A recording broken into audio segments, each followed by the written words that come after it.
Welcome to the Introduction to Algebraic Problem Solving.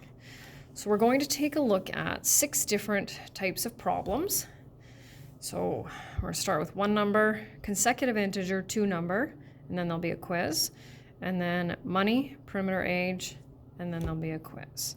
And on your unit exam, I actually have a question at the very end that asks for your least favorite type.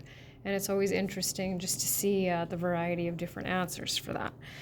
So the first thing we need to try to do is we need to read the problem, and don't be afraid to read it again, underline, highlight, and then read it again. So we need to make sure that we can identify what we're looking for.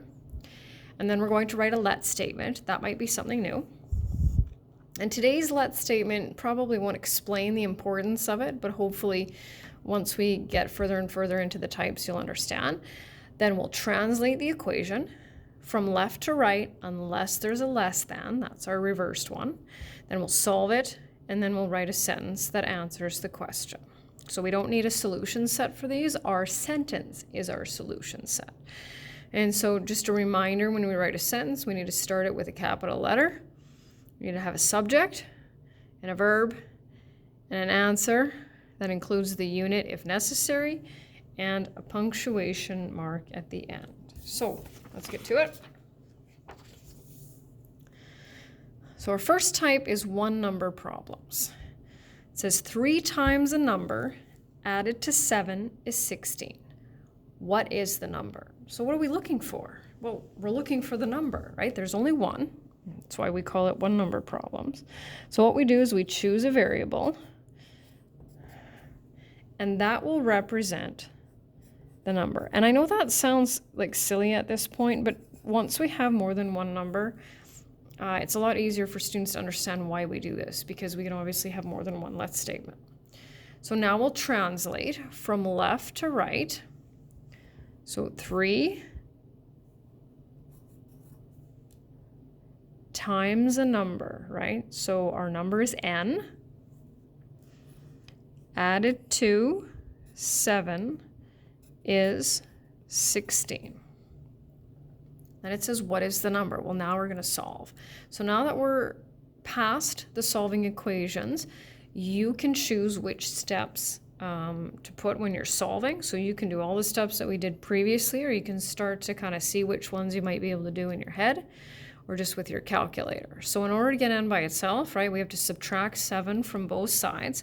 So now what we can do is we can do that. So you can see that I did subtract 7 from both sides, but you're more than welcome to put the subtract 7 on the left side and subtract 7 on the right side. Then we need to divide both sides by 3.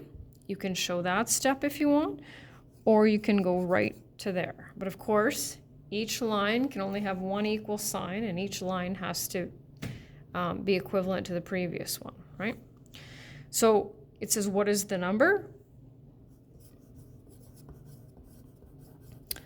The number is 3. And English rules state that numbers from 1 to 9 are written in words, and after that they're in numerical form. Don't worry about that. If you actually wrote the number 3, that would be totally fine. I'm not concerned about that. Okay, here's our next one. 6 times a number diminished by 1 equals 15 less than 4 times the number. A little bit more complicated. But anytime we have one number, that's our let statement. And that's something that students sometimes forget when they're writing the quiz or the exam. But that's something you can put on your study sheet. So it says let n equal the number. Okay. Now we'll translate.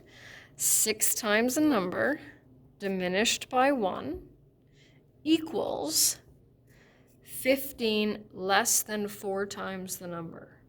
Okay, so what do we need to do with that? Right, that's our reverse one. You might want to highlight that or underline that when you get to that part. It's entirely up to you. So now we've got our variables on both sides. So we need to choose a side for our variables. So most students will put the variables on the left side. So we need to subtract 4n from both sides.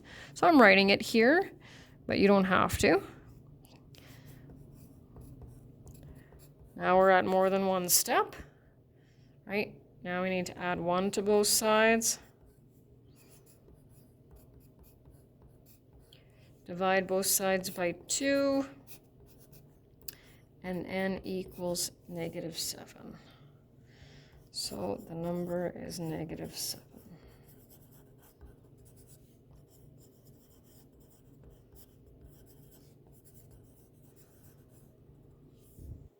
So the way this works is that you'll be given a mark for the let statement, a mark for the equation, a mark for the correct value of n, and then a mark for your sentence. That's for these ones. Some of them are a little bit different.